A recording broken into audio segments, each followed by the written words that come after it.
Bendito y maravilloso eres tú, Señor Jesús. Te alabo, te bendigo, te glorifico.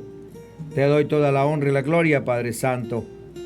Pido tu permiso, Señor. Pido tu permiso para compartir tu palabra. En tu nombre, mi eterno y soberano Dios, Jesús de Nazaret. Amén.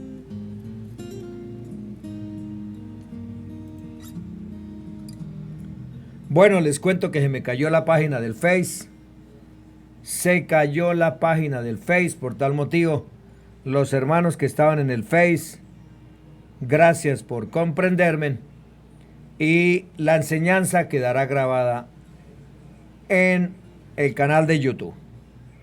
¿Es usted realmente salvo? Romanos 8, 1, 11. Ahora pues, ninguna condenación hay para los que están en Cristo Jesús, los que no andan conforme a la carne, sino conforme al Espíritu. Porque la ley del Espíritu de vida en Cristo Jesús me ha librado de la ley del pecado y de la muerte. Porque lo que era imposible para la ley, por cuanto era débil por la carne, Dios, enviando a su Hijo en semejanza de carne de pecado, y a causa del pecado, condenó al pecado en la carne, para que la justicia de la ley se cumpliese en nosotros, que no andamos conforme a la carne, sino conforme al Espíritu. Porque los que son de la carne piensan en las cosas de la carne, pero los que son del Espíritu, en las cosas del Espíritu. Porque el ocuparse de la carne es muerte, pero el ocuparse del Espíritu es vida y paz. Por cuanto los designios de la carne son enemistad contra Dios, porque no se sujetan a la ley de Dios, porque no se sujetan a la ley de Dios, ni tampoco pueden. Y los que viven según la carne no pueden agradar a Dios. Mas vosotros no vivís según la carne, sino según el Espíritu, si es que el Espíritu de Dios mora en vosotros. Y si alguno no tiene el Espíritu de Cristo, no es de él. Pero si Cristo está en vosotros, el cuerpo en verdad está muerto a causa del pecado, mas el Espíritu vive a causa de la justicia. Y si el Espíritu de aquel que levantó de los muertos a Jesús mora en vosotros, el que levantó de los muertos a Cristo Jesús, vivificará también vuestros cuerpos mortales por su Espíritu que mora en vosotros. Estimados oyentes, las religiones tratan de mostrar que el hombre es un pecador a través de cuestiones morales y legales, pero la Biblia muestra que todos nos convertimos en pecadores por un solo delito que introdujo el pecado en el mundo. Y también muestra la Escritura que nada perfeccionó la ley mosaica. Entonces, era necesario que se manifestara la gracia y la verdad por Jesucristo, de tal modo que al recibir el Espíritu Santo de Dios como la promesa del Padre en la administración de la gracia de Dios, se cumpliría lo que dijo el Señor y Maestro durante su ministerio público. Y cuando Él venga, convencerá al mundo de pecado, de justicia y de juicio. Juan 16:8. Muchos cristianos no saben si son verdadera y completamente salvos, debido a la inseguridad que proviene de ciertas posiciones, de creencias que tienen o han aceptado de otros, o no entienden algunos versículos de la Biblia porque no han comprendido la historia de la salvación. No leen regularmente las Sagradas Escrituras para tener una certidumbre de la verdad en general de esta salvación tan grande. Algunos presentan en la vida cotidiana temores que no dejan ver la advertencia en el cuidado de la salvación y parecen pesar más las cosas pasajeras de la vida, el espejismo del mundo o el afán de la vida o riquezas, que las garantías contenidas en el Evangelio de la salvación, abandonando la esperanza o descuidando la profesión de fe. La comprensión de la advertencia contenida en el siguiente verso que vamos a leer no es tomada en cuenta hoy por aquello de la extensión generalizada de hacer creer que el amor y la misericordia de Dios están por encima de la justicia divina. No todo el que me dice, Señor, Señor, entrará en el reino de los cielos, sino el que hace la voluntad de mi Padre que está en los cielos. Mateo 7:21. A pesar de la claridad del texto que leímos y que nos hace reflexionar sobre nuestro estado espiritual, nuestra condición ante Dios y lo que creemos del Evangelio y la Biblia, le damos un valor más alto a la interpretación del grupo a donde asistimos, más que a lo que verdaderamente está escrito. Cuando muchos dudan de su salvación y se preguntan sobre la posibilidad de ser engañados, en vez de buscar la lumbre de la vida para estar seguros de su salvación, complican más el asunto escuchando voces de supuestos consejos de aquí y de allá, acrecentando más la duda, utilizando a lo último recursos religiosos, ritos y ceremonias que no conceden ningún remedio a la situación, e ignorando que la verdad está contenida en la misma escritura que puede leerse en confesión de nuestras debilidades, flaquezas, yerros, y orando fervientemente por la unción que enseña. Cuando el Señor Jesús dijo, no todo el que me dice, Señor, Señor, estaba hablando con una multitud que se manifestaba en todo como religiosa, pero sin fervor, sin santidad, ni temor de Dios, pues llamar Señor a Dios es reconocer que Él no solo gobierna nuestra vida, sino que también la dirige. Antes de saber que es necesario para hacer la voluntad de Dios, con el fin de entrar en el reino de los cielos, debemos conocer al Señor Jesús, su genuino y auténtico mensaje, experimentar la salvación completa según Hechos 2:38, dar fruto de espíritu, vivir en paz y santidad, permanecer en Cristo y orar sin cesar. El Señor Jesús explicó a sus oyentes acerca de lo que se necesita para tener certeza de la salvación, cuando exigió reflexionar que no es solo decir Señor, Señor, ya que esto no garantiza la salvación. La seguridad de la salvación es hacer la voluntad del Padre Celestial. ¿Cómo? Nos preguntamos, ¿cómo? Es conocer y entender quién es Dios y su mensaje en su palabra escrita. Jeremías 9:24 dice, si alguien quiere hacer alarde de algo, que lo haga de lo que aprendió a conocerme y de que entiende que yo soy el Señor que actúa con fiel amor, justicia y rectitud, pues es lo que a mí me agrada, a mí me gusta. Lo dice el Señor, nuestro Dios. El Señor Jesús expuso lo que no garantizaba la salvación y el deber del hombre para decidir cuál sea la voluntad de Dios, agradable y perfecta. Nadie tiene excusa para argumentar que no pueden conocer la voluntad de Dios, cuando ésta fue dada a conocer y se mostró en el Señor Jesús, el cual vino al mundo para hacer la voluntad de su Padre y no su propia voluntad. Al declarar que oír su palabra, guardar en el corazón su palabra, obrar recta y santamente conforme a su palabra, es el todo del hombre, si quiere agradar a Dios y alcanzar la salvación. Preguntémonos, ¿cuál es la voluntad de Dios que el hombre debe realizar que garantiza la entrada al cielo? Una cosa es cierta, estimados oyentes, si alguno quiere entrar al reino de los cielos y ser salvo, debe nacer de nuevo. Es decir, nuestra justicia requerida por Dios debe ser mayor que la de los escribas y fariseos, mayor que la de los líderes religiosos que dicen qué hacer, pero no tocan con un dedo lo que recomiendan.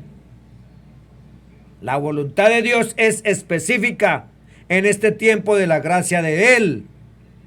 Necesitamos arrepentirnos, bautizarnos en el nombre del Señor Jesucristo para el perdón de los pecados, recibir el Espíritu Santo hablando en otras lenguas, dar fruto del Espíritu, vivir en paz y santidad, permanecer en su palabra y dar testimonio de la verdad.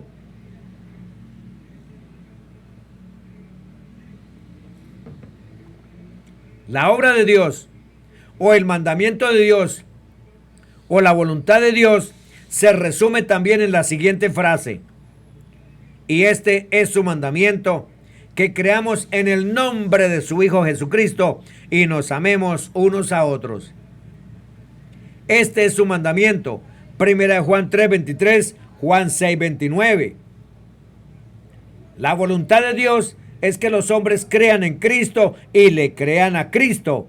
Y no solo decir, Señor, Señor, sin hacer el trabajo de Dios, la obra de Dios, pues la esencia del mensaje de Cristo es que crean en Él como el que habla las palabras de Dios.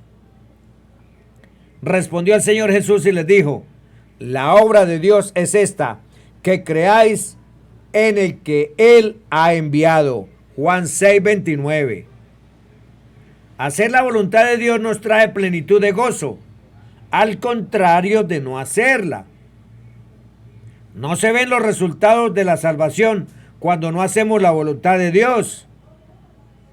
A menudo el pecador se entera que es pecaminoso y está en condenación, y que el pecado se introdujo a partir de la caída de Adán, y que necesita a Cristo y su sacrificio para ser salvo. Y después que el pecador cree que el Señor Jesús es el Hijo de Dios que quita el pecado del mundo, adquiere su confianza en que el verdadero fruto de la salvación es hacer la voluntad de Dios. Una de las trampas de Satanás, que anda buscando a quien devorar, es que hacer la voluntad divina no tiene nada que ver con la salvación, que usted puede agradar a Dios de cualquier manera. Esto es un error de la perdición, porque creer en Cristo es hacer la voluntad de Dios, una condición esencial para entrar en el reino de los cielos, porque el mensaje de Cristo es el mensaje lleno de gracia y verdad. Cuando el fiel comienza a encontrarse en Cristo y Cristo en el creyente, entonces fluye la obediencia por el Espíritu, y el que guarda sus mandamientos permanece en Dios y Dios en él. Y en esto sabemos que Él permanece en nosotros por el Espíritu que nos ha dado. 1 Juan 3:25. Cuando el carcelero de Filipos preguntó al apóstol Pablo y Silas qué debía hacer para ser salvo, la respuesta fue específica y categórica. Y los sacó y dijo: señores, ¿qué debo hacer para ser salvo? Y ellos dijeron: cree en el Señor Jesucristo y serás salvo, tú y tu casa. Hechos 16:30-31. El que cree que el Señor Jesús es el Hijo de Dios, vence al mundo. ¿Quién es el que vence al mundo? Sino el que cree que Jesús es el Hijo de Dios. 1 Juan 5:5. Admitir que Jesucristo es el Hijo de Dios y que Dios le levantó de los muertos es parte esencial de la historia de la salvación. Y así lo manifiesta Pablo el apóstol a los gentiles en fe y verdad, que si confiesas con tu boca al Señor Jesús y crees en tu corazón que Dios le levantó de los muertos, serás salvo. Romanos 10:9. Cuando creemos en Cristo, el hombre deberá permanecer en la vid verdadera. Estando unido a la vid, es imposible no dar fruto. Veamos lo que dice el Señor y Maestro al respecto. Permaneced en mí y yo en vosotros. Como el pámpano en sí no puede dar fruto si no está en la vid, así tampoco vosotros si no permanecéis en mí. Yo soy la vid, vosotros los pámpanos. El que está en mí y yo en él, ese da mucho fruto, porque separados de mí nada podéis hacer. Juan 15, 4, 5, primera de Juan 3, 25.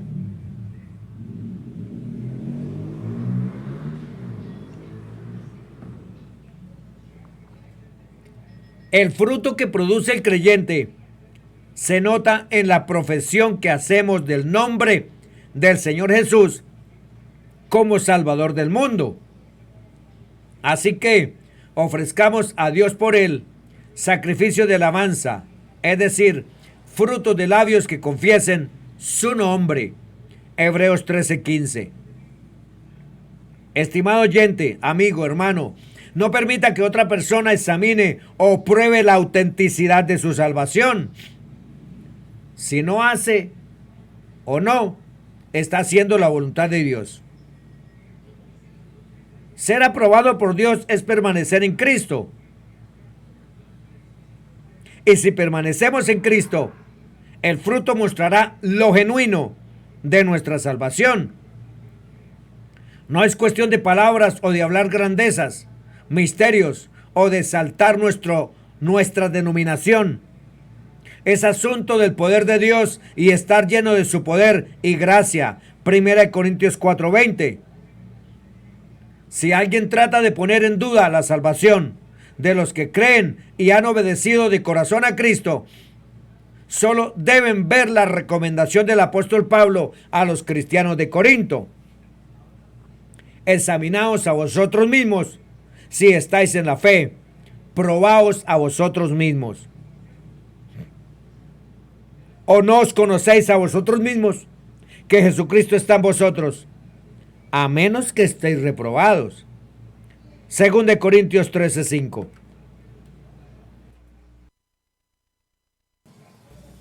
Es por esta razón que el creyente debe guardar y poner por obra el mensaje de salvación. La palabra de Dios que llegó después de escuchar el Evangelio y creer en Cristo. Quien también vosotros, habiendo oído la palabra de verdad, el Evangelio de vuestra salvación, y, habiendo creído, fuiste sellados con el Espíritu Santo de la promesa. Efesios 1:13.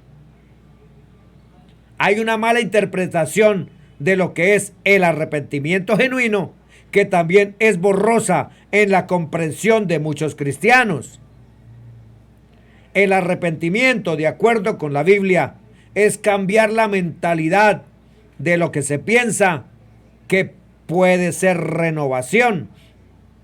Cuando el Señor Jesús dice a los fariseos, a menos que se arrepientan, todos pereceréis igualmente.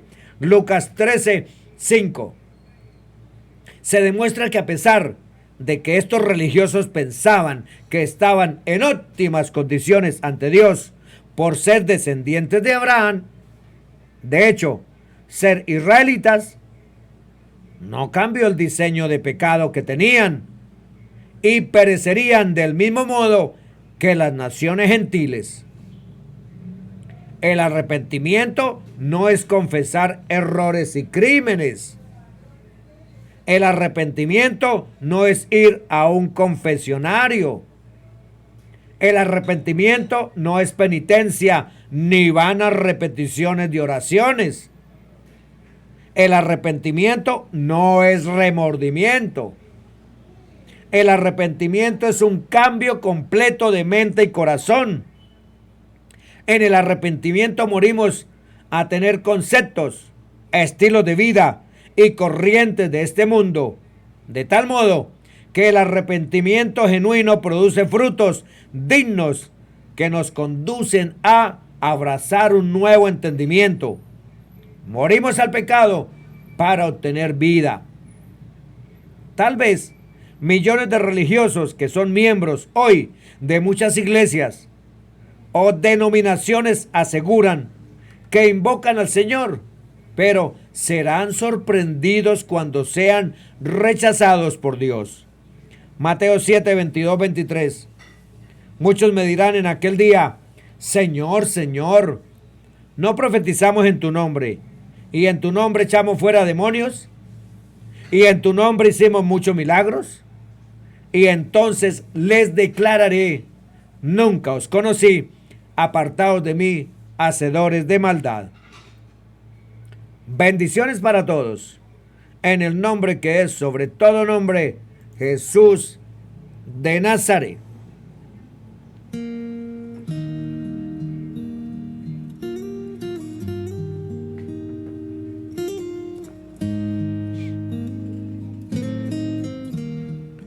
Mi eterno y soberano Dios, gracias, Señor Jesús, por darme permiso de compartir tu palabra. Señor, permite que tu palabra llegue donde esté la necesidad, comenzando por este servidor. En tu nombre, mi eterno y soberano Dios, Jesús de Nazaret.